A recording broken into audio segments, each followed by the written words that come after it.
Welcome to achieve TNPSC academy. நம்ம daily தினம் 10 questions பார்த்துட்டு இருக்கோம், பொது தமிழும் பொது அறிவும் சேர்த்து. இன்னைக்கு 2வது நாள். வாங்க ஃபர்ஸ்ட் கொஸ்டின்குள்ளே போகலாம். நுனித்து என்பதன் வேர் சொல்லை அறிக. ஆப்ஷன் ஏ நுனி, ஆப்ஷன் பி நுனிந்து, ஆப்ஷன் சி நுனித்த, ஆப்ஷன் டி நுனிக்கி. முதல்ல வேர் சொல்னா நம்ம என்னன்னு பார்த்துடலாம்.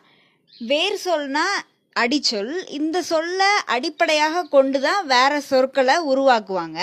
வேர் சொல் எப்பயுமே பார்த்தோம்னா கட்டளை சொல்லாகத்தான் அமையும். எப்படி கட்டளை சொல்ல அமையும்? அதாவது படி, ஆடு, ஓடு, இப்படி கட்டளை சொல்ல அமையுது. இப்போ படித்தான் அப்படிங்கிறத பார்த்தோம்னா படித்தான்ல வேர் சொல்லாக அமைவது படி அப்படிங்கிறது. படி கட்டளை சொல் வேர் சொல்லாக அமைகிறது படித்தான்ல படி. ஆடினான், ஆடு, இது வேர் சொல்லாக அமையுது. அப்போ கொஸ்டின்ல என்ன கேட்டிருக்காங்க? நுனித்து என்பதன் வேர் சொல்லை அறிக. எது இதுல நுனித்து வேர் சொல்? ஆப்ஷன் ஏ நுனி. 2வது கேள்வி, அகர வரிசைப்படி சொற்களை சீர் செய்தல். ஆப்ஷன் ஏ குடும்பை, கொம்பை, கூளம், கோட்டான். ஆப்ஷன் பி குடும்பை, கூளம், கொம்பை, கோட்டான். ஆப்ஷன் சி கூளம், கோட்டான், குடும்பை, கொம்பை. ஆப்ஷன் டி கொம்பை, கோட்டான், கூளம், குடும்பை. அதாவது என்ன கொடுத்துருக்காங்க? அகர வரிசைப்படி சொற்களை சீர் செய்யணும். அப்போ எல்லாமே இங்கே கா வாய்ப்பாடில் கொடுத்துருக்காங்க. அப்போ கா வாய்ப்பாடு எப்படி ஆர்டர் வைஸ் அகர வரிசையில் அடுக்கணும். அப்போ முதல்ல நம்ம கா வாய்ப்பாடை எழுதி பார்க்குறோம்.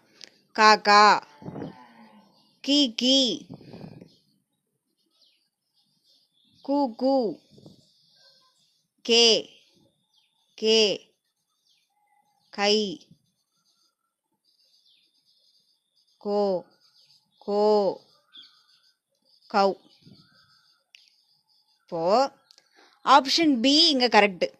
கூ கூ கோ கோ, கூ கூ கோ கோ அகர வரிசையில் வந்துருச்சா? Option B correct answer.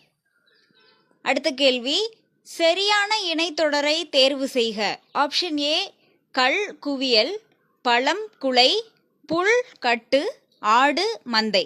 Option B கல் கட்டு, பழம் மந்தை, புல் குவியல், ஆடு குலை. ஆப்ஷன் சி பழம் மந்தை, புல் குலை, ஆடு குவியல், கல் கட்டு. ஆப்ஷன் டி கல் மந்தை, பழம் குவியல், புல் குலை, ஆடு கட்டு. இந்த சரியான பதில் ஆப்ஷன் ஏ கல் குவியல், கற்குவியல்னு சொல்லுவோமா? பழம் குலை, பழக்குலை, புல் புல் கட்டு, ஆடு மந்தை, ஆட்டு மந்தை. அடுத்த கேள்வி, பால்கனி தமிழ் சொல். ஆப்ஷன் ஏ மேடை, ஆப்ஷன் பி நிழற்குடை, ஆப்ஷன் சி முகப்பு மாடம், ஆப்ஷன் டி தூண் மாடம். சரியான பதில் ஆப்ஷன் சி முகப்பு மாடம். அதாவது மேடைனா ஸ்டேஜ், நிழற்குடைனா அம்பர்லா. இப்போ பால்கனிங்கிறதுக்கு கரெக்டான வேர்டு என்ன? முகப்பு மாடம். 5வது கேள்வி, திருக்குறளை லத்தீன் மொழியில் மொழிபெயர்த்தவர். Option A Veeramamunivar, option B G U Pope, option C Thayumanavar, option D Caldwell. சரியான பதில் ஆப்ஷன் ஏ வீரமாமுனிவர். அதாவது ஜியு போப் அப்படிங்கிறவர் திருக்குறளை ஆங்கிலத்தில், அதாவது இங்கிலீஷில் மொழிபெயர்த்தாரு. வீரமாமுனிவர் லத்தீன் மொழியில் மொழிபெயர்த்திருக்காரு. வருஷம் என்னென்னா 1730வது வருஷத்தில் திருக்குறளை லத்தீன் மொழியில் அவர் மொழிபெயர்த்திருக்காரு. ஆனால் திருக்குறளை என்டையராக மொழிபெயர்த்திருக்காருன்னா இல்லை. அதாவது அறம், அறத்துப்பால், பொருட்பால் அப்படிங்கிற 2 பாலை மட்டும்தான் அவர் மொழிபெயர்த்திருக்கார். இன்பத்துப்பாலை மொழிபெயர்க்கவில்லை. ஓகேவா? அடுத்த கேள்வி, தகவல் அறியும் உரிமை சட்டத்திலிருந்து விலக்கு பெற்ற அமைப்பு எது? ஆப்ஷன் ஏ கல்வித்துறை, ஆப்ஷன் பி நெடுஞ்சாலைத்துறை, ஆப்ஷன் சி உளவுத்துறை பணியகம், ஆப்ஷன் டி மாநகராட்சி அலுவலகங்கள். இதுக்கு நம்ம ஆன்சர் பார்க்கறதுக்கு முன்னாடி தகவல் அறியும் உரிமை சட்டத்தை பற்றி பார்த்துடலாம். தகவல் அறியும் உரிமை சட்டம் 2005ஆம் ஆண்டு ஜூன் மாதம் பாராளுமன்றத்தில் தாக்கல் செய்யப்பட்டுச்சு. இந்த தகவல் அறியும் உரிமை சட்டம் அமலுக்கு வந்த நாள் அப்படின்னு பார்த்தோம்னா அதே 2005ஆம் ஆண்டு அக்டோபர் 12ஆம் தேதி. இந்த சட்டம் எதுக்குன்னா அரசு நிறுவனங்களின் வெளிப்படைத்தன்மையை மக்களுக்கு அறிய செய்வதே இந்த சட்டத்தினுடைய முழுமையான நோக்கமாகும். அதாவது இந்த சட்டத்தின் கீழே தகவல் பெற இந்திய நாட்டின் குடிமகனாக இருப்பது அவசியம்.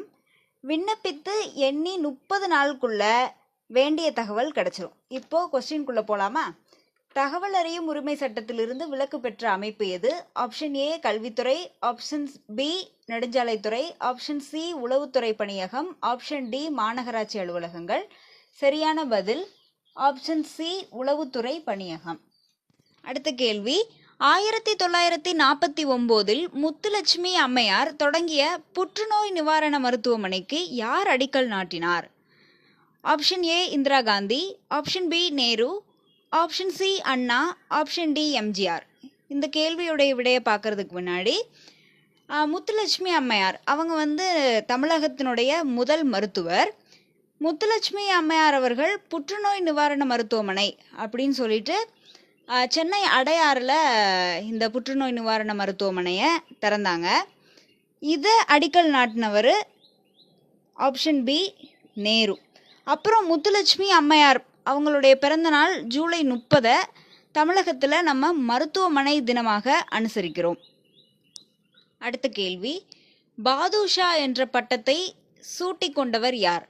Option A Babar, option B Akbar, option C Shah Jahan, option D Aurangzeb. சரியான பதில் ஆப்ஷன் ஏ பாபர். அதாவது இந்த ஆப்ஷன்ஸில் நம்ம பார்க்குற பாபர், அக்பர், ஷாஜஹான், அவுரங்கசீப் எல்லாருமே முகலாய வம்சத்தை சார்ந்தவர்கள். இந்த முகலாய வம்சத்தை தோற்றுவித்தவர் யார் அப்படின்னாலும் அதுக்கும் ஆன்சர் பாபர் தான். பாபருடைய தாய்மொழி அதாவது மதர் லாங்குவேஜ் என்னன்னா துருக்கி.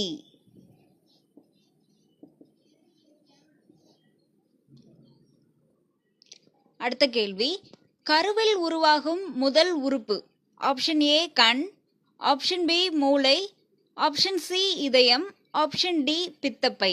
சரியான பதில் ஆப்ஷன் சி இதயம். லாஸ்ட் கொஸ்டின், விடுபட்ட எண்ணை காண்க. 49, 121, 169 -361. அதாவது இப்படி மிஸ்ஸிங் நம்பர்ஸ் கண்டுபிடிங்க அப்படின்னு கொடுத்துட்டாலே முதல்ல இந்த நம்பர்ஸ்க்கு இடையில இருக்கிற ரிலேஷன்ஷிப் என்ன அப்படின்னு நம்ம முதல்ல கண்டுபிடிக்கணும். 49 அப்படிங்கிறது 7 ஸ்கொயர் பண்ணால் வரும்.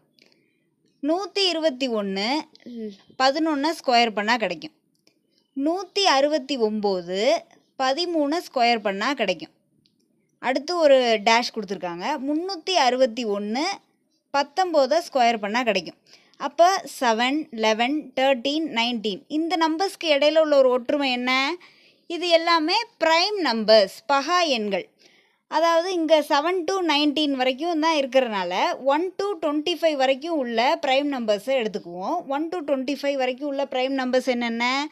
2, 3, 5, 7, 11, 13, 17, 19, 23. இப்போது 7 ஸ்கொயர் பண்ணால் 49, 11 ஸ்கொயர் பண்ணால் 121, 13 ஸ்கொயர் பண்ணால் 169, 361 19 ஸ்கொயர் பண்ணால் கிடைக்கும்.